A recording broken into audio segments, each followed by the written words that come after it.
మన ప్రభువును రక్షకుడైన యేసుక్రీస్తు సర్వశక్తిగల నామంలో లైఫ్ చర్చ్ వైజాగ్ నుండి మీకు శుభములు. అనుదినము ఈ ధ్యానాలను హోప్ ఫర్ టుడే వాక్య ధ్యానాలను అనుసరిస్తూ మీరు ఆధ్యాత్మికంగా అభివృద్ధి పొందుతున్నారని నమ్మి దేవాది దేవుని ఎంతగానో స్తుతిస్తూ ఉన్నాను. మాకు కూడా దేవుడు చూపిస్తున్న కృప ఈ ధ్యానాలను ప్రార్థనాపూర్వకంగా మీ ముందుకు తీసుకొని రావడం. మన జీవితాలలో ఆయా వేదనకరమైన పరిస్థితుల్లో, మరణ భయాలు చుట్టుకున్న పరిస్థితుల్లో, మోసపోయిన పరిస్థితులలో, లేకపోతే స్నేహితులే మన మీదకు తిరుగుబాటు చేసిన పరిస్థితులలో, విశ్వాసంలో ముందుకు కొనసాగుతూ ఉన్న క్రమంలో ఆయా సందర్భాల్లో మన విశ్వాసము సడలే పరిస్థితులు ఉంటూ ఉంటాయి. కానీ దావీదు రాజు తన విశ్వాసాన్ని ప్రకటిస్తూ ఉన్నాడు.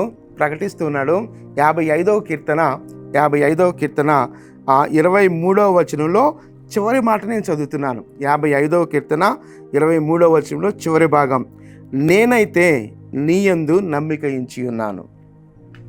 నేనైతే నీయందు నమ్మిక ఉంచి ఉన్నాను.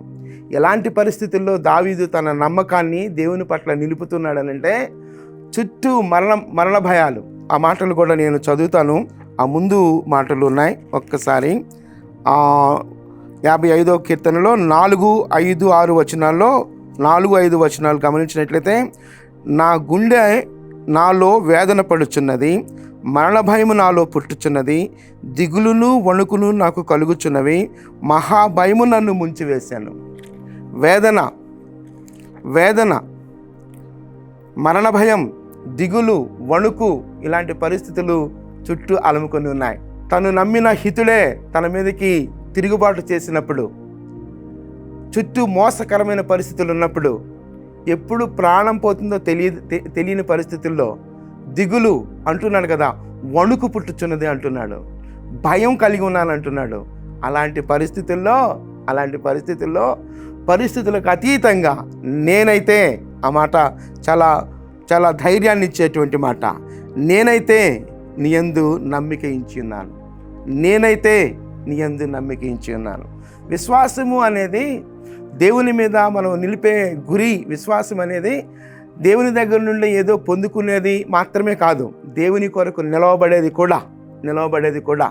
మన ప్రాణం మరుక్షణంలో పోతుంది అన్న సందర్భంలో కూడా దేవుని కొరకు నిలవబడగలిగే ఆత్మస్థైర్యం మనకు కావాలి. అదే నేర్పిస్తున్నాడు దావీదు ఇక్కడ.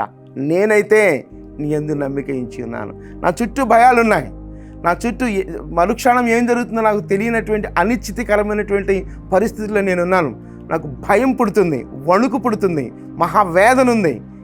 నా శత్రువులు నా చుట్టూ రకరకాలుగా మాట్లాడుకుంటున్నారు. అనేక విధాలుగా నన్ను కృంగదీసే మాటలే తప్ప నన్ను ప్రోత్సహించే వాళ్ళు ఎవరూ లేరు. నాకు అనుకూలమైనటువంటి పరిస్థితులు ఏమి ఒక్కటైనా నాకు అనిపించట్లేదు. అన్నీ అననుకూలమైన పరిస్థితులే. అందరూ నా మీద లేనిపోయిన మాటలతో నన్ను కృంగదీసేవాళ్లే.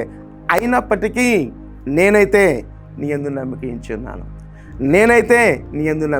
ఉన్నాను. ఎంత బోల్డ్ స్టేట్మెంట్ అంటే, దేవా, చస్తే నీ కొరకే, బ్రతికితే నీ కొరకే, నా మట్టుకైతే బ్రతుకుట క్రీస్తే, చావైతే లాభం అన్నాడు పౌలు. నా మట్టుకైతే నేనైతే నీయందు నమ్మిక ఉంచి ఉన్నాను. నా మట్టుకైతే బ్రతుకుట క్రీస్తే. అది కదా విశ్వాసం అంటే. అది కదా దేవుని సన్నిధిలో పరిస్థితులకు అతీతంగా నిలవబడే విశ్వాసం అంటే. చిన్న వాటికి కృంగిపోయి, చిన్న విషయాల్లోనే మనసులో ఆయాసాన్ని పెట్టుకొని దేవునికి దూరం అయ్యేటువంటి పరిస్థితులు మన జీవితాల్లో ఉండటానికి లేదు. మరణ భయం నాకున్నది ప్రభువా, వేదన నాకున్నది ప్రభువా, దిగులు నాకున్నది, నాకెంతో వేదన ఉంది, నేను కృంగిపోతున్నాను. నా చుట్టూ ఉన్నటువంటి వారు అనుకూలమైనటువంటి మాటలతో నన్ను ప్రోత్సహించేవారు కాదు, కానీ అననుకూలతే, ఇంకా మాట్లాడితే నా చావు కొరకు కూడా వాళ్ళు చూస్తూ ఉన్నారు అన్నట్లుగా ఉన్నాయి. అలాంటి మరణకరమైనటువంటి పరిస్థితుల నడుమా దావీదు అంటున్నాడు, నేనైతే అంటున్నాడు. ఆ మాటని మరలా చదువుతున్నాను. నేనైతే నీయందు నమ్మిక ఉంచి ఉన్నాను. నా మట్టుకైతే బ్రతుకుట క్రీస్తే, చావైతే లాభం. నేనైతే నీయందు నమ్మిక ఉంచి ఉన్నాను. చెప్పగలమా? మనం కూడా చెప్పగలమా? అననుకూలమైన పరిస్థితుల నడుమ నువ్వు ఆశించనిది జరగనప్పుడు, నిన్ను అర్థం చేసుకునే వాళ్ళే లేనప్పుడు, అర్థం చేసుకోకపోగా నీ మీద వ్యతిరేకంగా నిలవబడుతున్నప్పుడు, ఇంకా మాటకొస్తే ప్రాణాన్ని తీసే విధంగా పొంచి ఉన్న పరిస్థితులు ఉన్నప్పుడు, అలాంటి పరిస్థితులలో సహా విశ్వాసంలో సన్నగిల్లకుండా, జారిపోకుండా అంటున్నాడు, నేనైతే నీ యందు నమ్మికించాను. చెప్పగలమా మనము మన విశ్వాసంతో దేవుని సన్నిధిలో, దేవా పరిస్థితులకు అతీతంగా నీ మీద నేను ఆధారపడతాను ప్రభువా, నా మట్టుకైతే నీ కోసమే బ్రతుకుతాను ప్రభువా, నేనైతే నీ యందు నమ్మిక ఉంచుతాను ప్రభువా, నేనైతే నీ యందు నమ్మిక ఉంచుతాను ప్రభువా అని చెప్పగలిగే అనుభవం, విశ్వాసపు అనుభవం మన జీవితాలు ఉంటే అది ఎంత ప్రోత్సాహకరమైనదో. దిగులేదైనా, భయం ఏదైనా, వణుకేదైనా, అపాయం ఏదైనా, ప్రతి పరిస్థితుల నడుమ నేనైతే గొప్ప ప్రోత్సాహకరమైన మాట. ఆలోచిద్దాం. జారిపోయే విశ్వాసపు అనుభవాలు కాకుండా పరిస్థితులకు అతీతంగా ఎదురొడ్డి నిలవబడి ముందుకు కొనసాగే అనుభవాలు మనకు కావాలి. అదే నిజమైనటువంటి విశ్వాసం. అదే దావీదు మనకు నేర్పిస్తున్నాడు. నేనైతే నీ యందు నమ్మికుంచుదామా? పరిస్థితులకు అతీతంగా దేవుని మీద ఆధారపడదామా?